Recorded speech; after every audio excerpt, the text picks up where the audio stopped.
I feel pretty confident that T-Mobile is going to have a huge year for their fixed wireless access growth.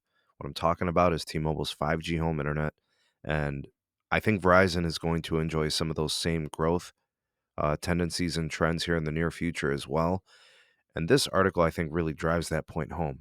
I'm not trying to cherry pick it. I just think these are indications that the market, the analysts, people of the industry feel the same way. So I think let's take a deep dive into it and see what the numbers may end up looking like.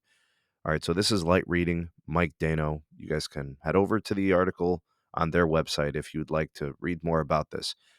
But the summary of this article is essentially saying, according to analyst groups such as Cowen and New Street, Verizon, T-Mobile, Starry, other fixed wireless access providers are collectively going to add 2.3 million new customers during the course of this calendar year. So we'll be getting some numbers very soon for Q1 2022. In fact, we're just days away at the time of this recording. And I think this is going to be a huge year for T-Mobile specifically. I think Verizon will also start to catch some traction this year. I think it's going to be a bigger year for Verizon next year as they can actually scale outside of the top 46 PAs for their C-band N77 build. But looking at this, it says here that T-Mobile by 2025 is looking to add about 8 million fixed wireless access customers. So if you're looking at that, that means in their peak, T-Mobile could potentially add over 1 million customers per year during that time span. Maybe this year, maybe 2023 as well. I think 2024 probably starts to slow a bit. And then by 2025, that's where we start to see some kind of maturity with how they do their net ads. Starry analysts are expecting 1.4 million customers by 2026. And I think Verizon is shooting for somewhere in the neighborhood of I think 4 to 5 million customers within the next few years. So with that out of the way and that kind of coming to the forefront, we look at the industry net ads, the most likely scenario according to NSR analysis. All right, we look at these numbers.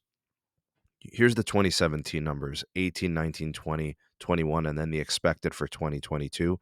Cable is in the dark purple. The fiber ads are in the lavender or whatever. And then fixed wireless broadband is in the blue color here at the top, not really existing pre 2020. All right. So if you look at the segments and the size of those squares based on just magnitude and additions, you'll see that fixed wireless access is coming in like a train, right? Absolutely massive take of the SOGA or share gross ads. So this is pretty much showing that they're going to be catching traction. All right, you will see that the fiber additions are also increasing, but at a much slower pace because the build is much more challenging. Going fiber to premises is resource intensive, time consuming, and complicated with permits and all of that. It's much easier to just sell access over excess capacity on cell towers. All right. And then here is the killer, cable decreasing. You could see that they have been trajectory increase, right? And then that huge peak during the pandemic onset, 4,522, right? You look at those net ads, and then you see them essentially cut in half in 2021. No joke, correlating, you know, towards them kind of peaking in their maturity, right? There's just not going to be a huge cable explosion anymore moving forward as more competitors are in the market and new technologies come to market like millimeter wave and carrier aggregation with mid-band channels and, mobile network operators building larger, more capacitive networks. So there you have it. These are what analysts are expecting. I concur. I agree. I think this is how it's going to play out.